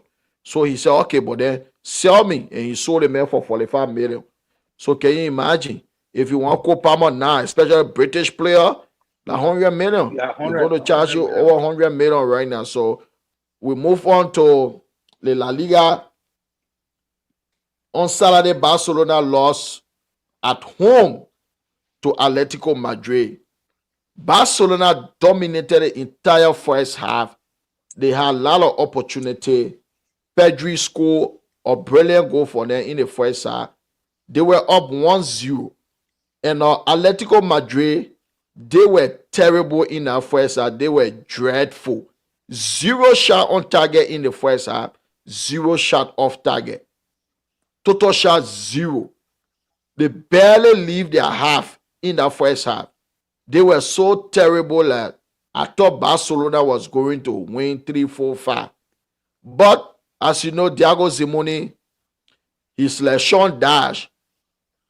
Sean Dash is a smaller team. The bigger Sean Dash is Diego Simeone. Defensively, he is incredible.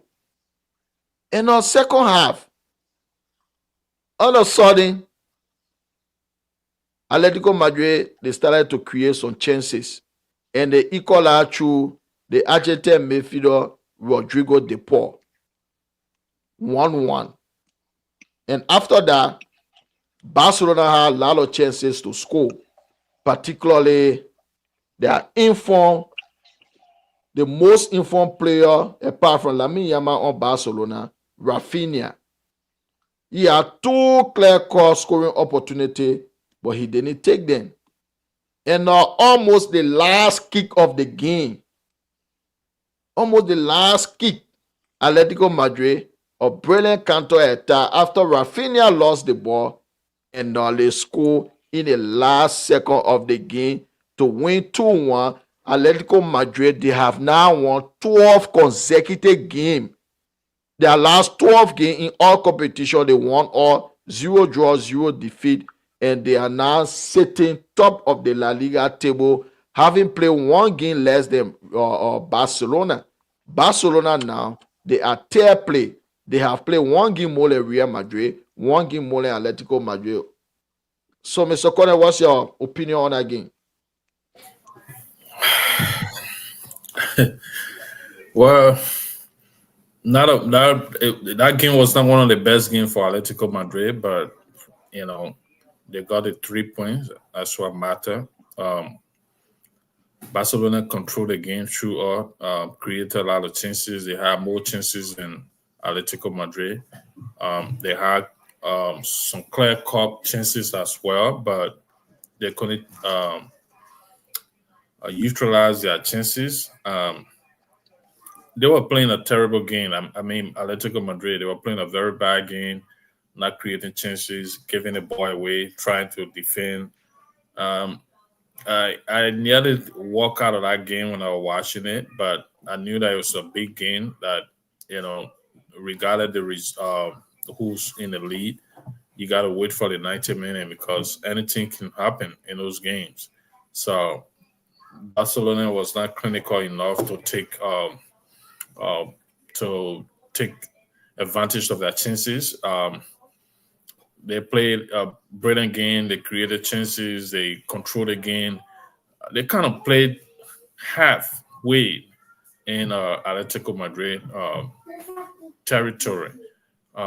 They played pushing hard, pushing against the wall, keep on pressing, and they got a goal. Um, they also had a chance to go up front 2-0 or 3-0. But this is Atletico Madrid. Their game plan was to sit deep and just wait for Barcelona on a break.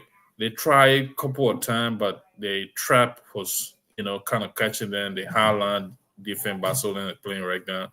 It was working for them until when Atletico Madrid equalized, and you can see from that goal that Atletico Depart score, it they just break the Osa trap. They were trying to set it, and they got play the ball from the extreme before you load the ball was in the middle, and the guys were all over there. Those guys was all over the play, and they got their goal. And then again, going to the damn mini as a big team, you have fought, you try everything, you can get a second goal. You're leading, and they equalize. Just share the point, but it's still going up to the last minute in the game because they wanted to win the game. You know, we know that they had 100% record over Atletico Madrid, their last five games, but they're in different form this season. They're in different form this season, and they kind of score goals damn minute. I saw it again against Sevilla, uh, Atletico Madrid. It was in a dime minute. They Yes, scored 3-1 down. right. They scored so many goals in the last 15 minutes of the game. And Barcelona, you playing them, you kept going on the break, you kept going on the attack. If we talk about the Osa trap, all right, and they try to set up the Highland, the same Highland defense. If you look at the goal Atletico Madrid scored to win them, it was just counter attack. They same Highland, they just play the ball. The person they expected to be outside, they play the ball for the running man. He went through and just laid the ball, and it was an easy tap for Atletico Madrid striker. So, from a Barcelona perspective, they were frustrated after playing so well, and then you come out to lose, drop all 3 points. It's not a good thing for them. But we also talk about the inconsistency of Barcelona. So it shouldn't be surprised if you see them dropping points again of bigger side. They fight, they play well against so many big teams this season. All their big games, they won Real Madrid convincingly. They won Bayern Munich convincingly. They won Borussia Dortmund in the Champions League. They won so many tough matches. But going to Atletico Madrid, they had the same confidence, and the dynamic of the game changed. You win, you got a goal, and they equalize a goal. And you're playing against a very technical coach, Simone.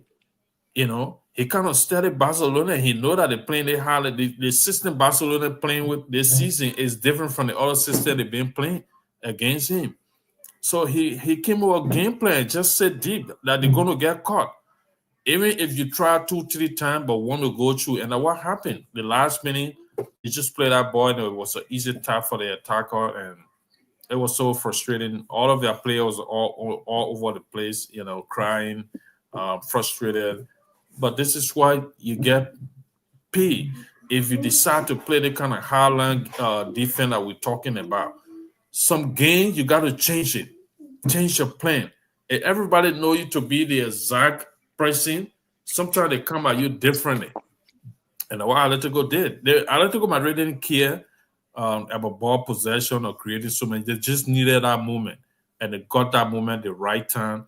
The last 6 minutes that was given, the extra time 6 minutes that were given, they got that goal in the last minute, and that was it. And now the frustration will continue. They was up there through all the season since the start of the season. Barcelona were up front. Now they find themselves to be in third place, and the first and second place do have a game in hand. So if they go about to win those games, imagine now this. I think it's like 2 points. You can show the chat. People can look at it. With Madrid, 2 points different, and Madrid got 40 and Atletico Madrid on top with 41 points, and Barcelona, I think 37 or 38, something like that. I think they got 38 points. So if Madrid win the Arsenal again, it will be like 5 point gap, and with Atletico Madrid win again, it will be like 6 point gap. So that's not a good sign for Barcelona. It could be a season end for them. Um, Going forward, they just need to keep focus, try to come up from it, terrible results they're getting, the inconsistency. They need to work on it. They got to be consistent if you want to win something this season. You can't perform like that and then you say you're going to win something. You continue to play like that in the champion league, you get to the knockout stage, you're going to go out. So it was a good result for me as a Real Madrid fan. Though I was praying, hoping for a draw in that match to keep Madrid up front. But I know Atletico Madrid being up there doesn't worry us a lot as compared to Barcelona because they are our main rival. We know how to get Atletico out of there. Atletico going to drop points. I know they've been consistent in the last 12 games, but they're going to drop points. There's still a long way to go. But, well game plan from Simone and terrible result for Barcelona. All right. Thank you very much. Otis, as a Barcelona sympathizer, Barcelona, their form is almost like Man City form. Their last 7 games in La Liga, they have 1 win, 4 defeats, and 2 draws. That form is like a relegation form.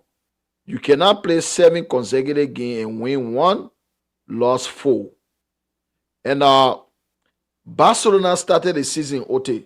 They started the season in a good form.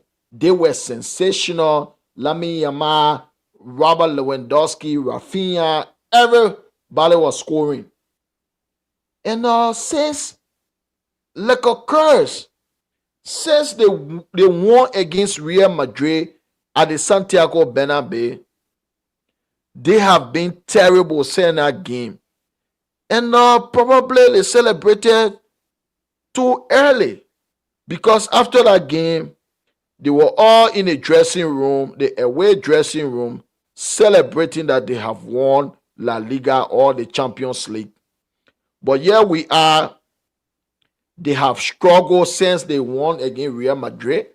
They have lost 4 times in La Liga since that game. 7 consecutive games with 1 win. That is not a team that's going to win the championship. And I said it a lot of time, that Barcelona team, they will be inconsistent. At that time, they were winning 5-4. I said it. They're going to be inconsistent. You cannot depend on case to win you trophy. When you look into the squad, you get Paul Kubasi, a 17-year-old high school student. Lamine Yamal is seen. And a lot of young players, Marc Cosado, very young. Pedri, Gavi, Fermin Lopez. Every one of them, they are young. You can't depend on that kind of team to win you championship. It is not happening. Not in today's modern day football. You need experienced players. You need good players who have done things. Not people like Kobasi, Gavi, and Pedri going to win La Liga for you. And Otis, are you there? I'm here. And since the Madrid game, you guys have struggled. And yesterday, it was a heartbreaking result for you guys. The last kick in the game, Atletico Madrid, a master class performance by the coach Diego Simeone. And when after the game, he just ran straight in the dressing room. We're all shaking nobody's hand. And on the other hand, the Barcelona legend, Luis Suarez, he got a restaurant in Barcelona, Spain. And he offered every member of the Atletico Madrid squad some food. And they were all posting it on social media because the way Barcelona treated him, I think he still have that grudge. So you offer those guys free food after that victory. So what's your take on the game yesterday? Yeah. I mean, what happened to your camera? No, I'm doing something, so I'll just get the camera off a little bit. I knew that Barcelona were going to. Be a little bit loud. You slow. Yeah. You're sounding. Yeah, you getting me now? Yeah, but you got to increase your volume. Yeah, I said I knew Barcelona. We before Barcelona formed dry, we used to talk about it on the show. We said the guys are young, and one of the Kingsmen, the key player on that team, Yoma. Like you far from your phone. Yeah, the phone. Are you getting me? Yeah, but you're looking like you far from the phone. I got an ear pod in my ear. I'm not far from Oh, the okay. phone. Okay, go ahead. You getting me now? Yeah. Yeah. So that's what I say. Uh, we knew Barcelona were going to draft form because of the caliber of players they get. They are all young, despite of some of them were international, winning titles. But when it comes to club football, it's kind of different ball game. So I know we're going to, but the race is not to the swift, as we usually say. Though they are to the battle now on third place, because Atletico is on top of the table now, Real Madrid, and they two got outstanding game. But into the season, but with the young players, I don't think they're gonna they were just playing to make things happen for now. But I don't think Barcelona are gonna win the title this season. The players are young. They got a lot of young players, and inconsistency is the one of the problem with Barcelona to win two games, lost one, win three games, lost two. With that kind of inconsistency to win La Liga with Madrid in Atletico Madrid right now, it's going to be difficult for them. So we're going to watch and see. I watched the game the first half, but I thought that game, even first half, I thought they were going to, that game, I thought it was going to be like 4 or 5 goals because they dominated. Atletico Madrid was just sitting in their own half. So I thought that Atletico Madrid went for a draw. But when I saw the score, because I left the game on, when I saw the score, 2-1, I said, really? It surprised me. But that's Atletico Madrid, the tactical coach they got, and that's it worked. So they observe the opponent and then play first, observe the opponent, and see how the opponent can come on, the attacking foot, and then before they start to move on to you. So for Barcelona right now, they are in a crisis. I know they're not going to get out so easily. They're just going to maintain and see how they can derail around there and see what happens. But for now, Barcelona is not the team that we were hoping on to say they were going to win title. They were just winning. Yeah. So that's my take on it. All right, Otis, thank you very much. So we now move on to the last game, Real Madrid and Real Madrid. They won 4 goals to 2. Kylian Mbappe, Federico Valverde, Rodrigo, and Brahim Diaz. Those 4 guys, they were on target as Real Madrid defeated Sevilla 4 goals to 2. That means Real Madrid, they now lead for Barcelona. They are second in the table and play 1 game less than Barcelona. Today, Mbappe was on the score sheet, and for the past few games, he has been scoring. I think he is regaining his form gradually. And Madrid, a lot of players are coming back from injury, and they scored 4 goals today. So, what's your take on the game? Well, we'll talk about Madrid getting better bit by bit. The last 2 games, they gained against Pachuca in a international cup. That was one of the best game of Real Madrid so far this season. I know they was not playing against a European team, but Madrid have played so many games this season and they kind of struggle in those games, but it was not a case of that game. They controlled the game, created chances, and scored 3 beautiful goals, and they went about to win a cup. And then they came with that spirit going to Sevilla game, and Sevilla game was similar to that game. They didn't have Vinicius Junior today, but we start to see the kind of football Madrid were playing last season. Controlling games, creating chances, playing beautiful football. They did that in the Sevilla game today. And this guy, Kylian Mbappe, um, we start to see the real Kylian Mbappe. What a stretch from him today. That was a beautiful goal, stretch almost in the 25 from the 25-yard spot.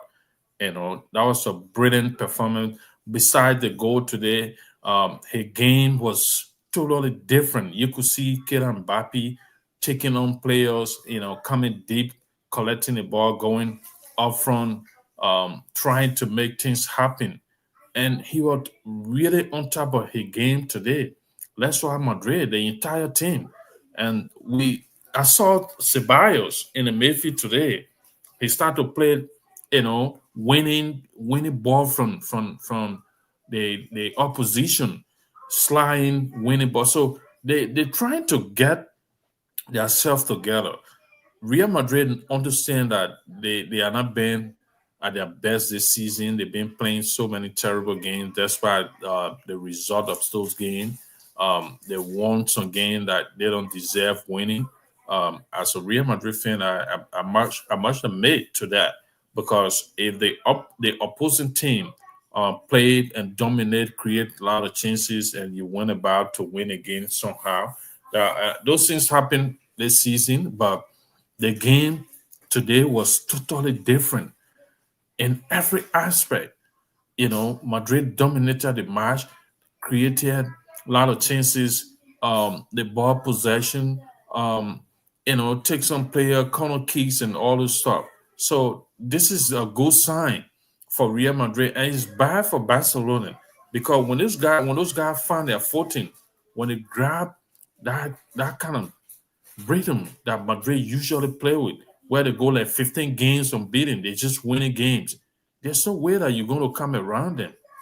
We expect Barcelona to take um, advantage of those sluggish plays Madrid were, having, dropping points, drawing games, losing games, and all this stuff. You know, if Barcelona were winning consistently, they could have been like 9, 10 points ahead, ahead of Real Madrid. Now the table changed, and Madrid start to pick up their rhythm. They're playing good games. Their last two games have been uh, tremendous. They play beautiful football, create chances, score goals, and individual performances. You can see that Kylian Mbappe is grabbing himself. He's gaining his confidence. He needed that. There was a lot of pressure on him. There's still pressure, but he's coming out of those pressure, scoring spectacular goals that he scored today. He just scored in an international cup and then coming on the weekend and scoring a brilliant goal as well. He needs those kind of movement. He need those kind of situation to gain his confidence, and I do believe he gonna get it. And Madrid is gonna be up there as well. You start to see it. You start to see the kind of game. The way they dominated the game today in possession wise, creating chances and score goals.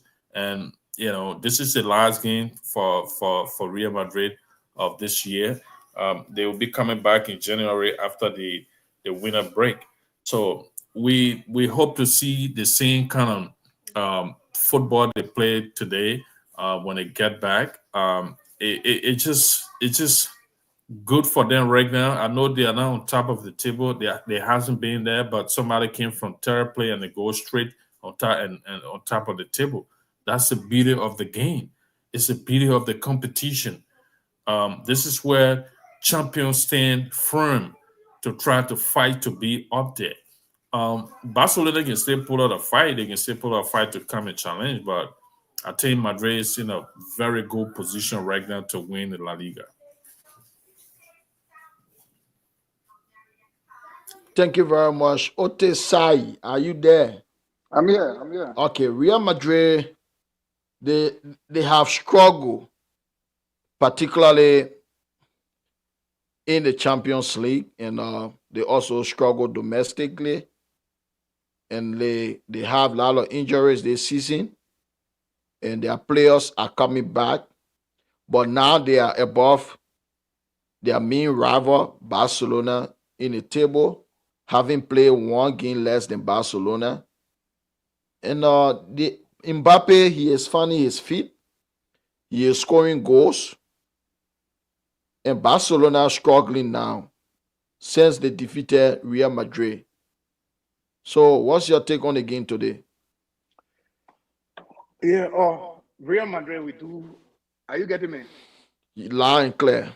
Okay. Oh, Real Madrid. We know Real Madrid.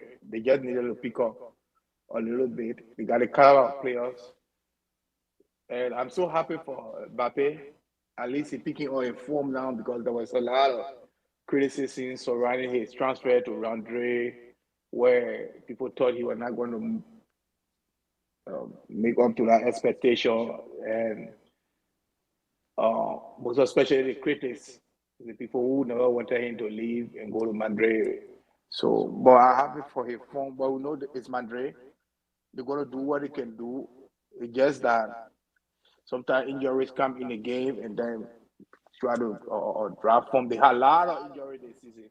For him to still be at the table up there, like second place, is to tell you that they are a real team. And then by winning that trophy, they're going to boost them the morale again to see how the players can move forward because everybody tasting the trophy now. Like the new ones that are just coming, they start tasting the trophies. So it's going to boost them up. Madrid, we know Madrid is always Madrid. It's just that sometimes we want to support our teams that we can support, but we know they're going to be in good form because with the players and how the goal scorers and start getting goals. We have Valencia, you see them winning games, so definitely you know that Madrid going to be up there. But I know with the La Liga title, it's still not over yet. Barcelona is still behind there, and Atletico Madrid. These are the three teams now, but we want to watch and see. From in March, let's say February, the end of February, they were going to do the sitting of everything. Now they were going to know how far everybody going to go. But right now, Madrid is informed right now, so we're going to see two games from now and see how they start the game. But I know when they play the Austin again and get a victory, definitely will be on top of the table. So that's the Madrid we always know. So trophy, when it comes to trophy, working for trophy, they know how to do it. So it's their game. So we're just hoping for the better for them. All right, Otis. Thank you very much. And just want to ask you guys for your parting comment because we are all the time. And Mr. Connor, what's your parting comment? You are muted. My parting comment will be about the mighty Real Madrid. What a game today against Sevilla. Um, I just hope and pray that when they get back in January after the winter break, they should continue on the same footing. They should continue on that same footing. You need to score goals. This is the crucial stage of the season. They're kind of struggling in the Champions League. Hopefully, they can win 2 games and get that 15 points, even if they go for playoff. This is Real Madrid. Um, they can still make their way through and qualify for the knockout stage. Um, the La Liga is kind of open now. Atletico Madrid, they set up a line, winning 12 games in all competition in succession. That's a big boost for them. But with the way I saw them playing against Barcelona controlled the games and they were playing like an average team. You know, it's not too worrying for me. Madrid just need to get their form, and I hope this will happen. Carlos Ancelotti is a very intelligent manager. He's a good technician, and he always found a way out. Um, Kylian Mbappe, he scored a fantastic goal. Keep going, boy. We know you to be that kind of classic player. I know he will make it. He been criticized, and it's obvious. The great Ronaldo, Messi, they all have been criticized before. In a much that you're not performing, you're not getting the necessary result, you're not putting in time, you'll get criticized, and it is the same with you, Bappy. Keep your head up. Keep doing the right thing. Keep focused. You're very young and talented player. You got so much to prove. You got so much to do for Real Madrid, and I know and hope that he's going to achieve those dreams. The decision he took to go to Real Madrid was not a bad one. He went to the world greatest club, and he can also achieve what he think he want to achieve based on what he going to put in, and he got the charisma to put all those performances. So we just hope and pray that everything goes well for them. All right. Thank you very much. Otis, let me continue. What's your parting comment? Because we are Yeah, all the time. We are about to go. yeah. My party comment is we know the Premier League will be here every weekend to discuss the Premier League and leagues around England, around Europe. But the Premier League is not over yet. Katinoko say, not because you're drinking the water, meaning that you can finish the last one for the cup. So we stay coming. We just want to be consistent. We know Liverpool is running high right now. Mo Salah scoring, but I know Arsenal. We can never let somebody pass us to take our title away from us. We suffer for this, and with Man City dropping form is for us. So you're watch out for Arsenal, and we're coming right back to get what we deserve. All right. For me, the way you guys are playing, Arsenal is very inconsistent. They didn't take advantage of Liverpool slipping two times in a row against Newcastle and Fulham. Arsenal failed to take advantage of that. And your next game is Ipswich. I expect Arsenal to win. But after that, you get two tricky games in a row. Away to Brentford and away to Brighton. Those two games, tricky games for Arsenal. And so far, the Premier League, Liverpool 6 points ahead of Arsenal, 4 points ahead of Chelsea, play one game less than both teams. And what's the next And picture? What's the next picture? Liverpool next game, I think it's Leicester City. Hold on, just 1 minute. I expect Liverpool to win our next three games. They are at Anfield on Thursday, Boxing Day. Again, Leicester City, that's a free ride. Free And run, they, man. and they will be away to West Ham United. I expect them to win. West Ham United, they are very terrible. And This season. January 5th, Liverpool will be at home to Manchester United. I expect them to win that game. Yeah. I expect them to win that game. And But right you now, know, Liverpool Manchester. Manchester is the team too. away at Anfield, Liverpool going to win that game. You know, Manchester is the team that when Otis, your hope is like, oh man, you want to do this. That's when maybe you can get you a surprise. The game that you nah, expect them to. those players they are not good enough to do anything, and I don't expect them to do anything January 5th at Anfield against Liverpool. And also Liverpool, their first play. For me, I expect them to win the Premier League this season. This season should have been Arsenal's season. This is what Arsenal has been waiting for Man City to drop form. And the time Man City drop form, Liverpool all of a sudden they playing the best football in the world, and they are now 4 point clear of Chelsea, six clear of Arsenal. Arsenal. So it is an uphill battle for Arsenal. It's going to be very, very difficult because this Liverpool team, Mo Salah, this guy, he is the best, one of the best players in the world currently. In the Premier League right now, he's the best player in the Premier League, having scored 172 goals in the Premier League, three goals beyond the Arsenal legend Thierry Henry. That's a phenomenal record. Currently, he is the top goal scorer in the Premier League, and he has the higher assists. 11 assists in this season and 15 goals in the Premier League. That's an incredible record.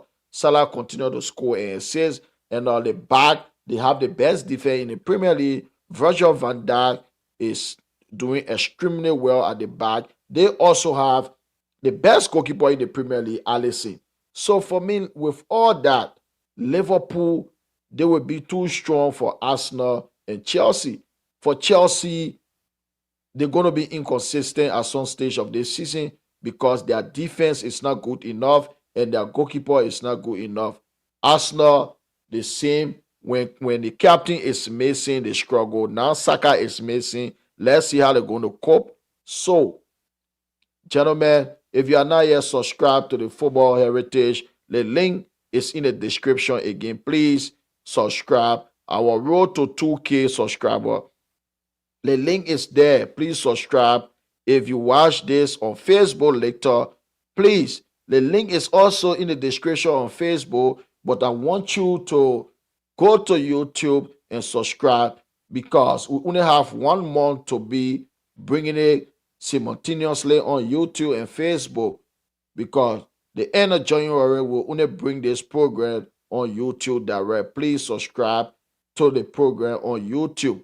So thank you for listening. We'll be back here on Wednesday because we have Boxing Day Premier League games on Thursday. Christmas Day, we'll be back. We'll be back soon on Christmas Day because it's a holiday so that many people will be able to listen from Africa, particularly where we are from, Liberia.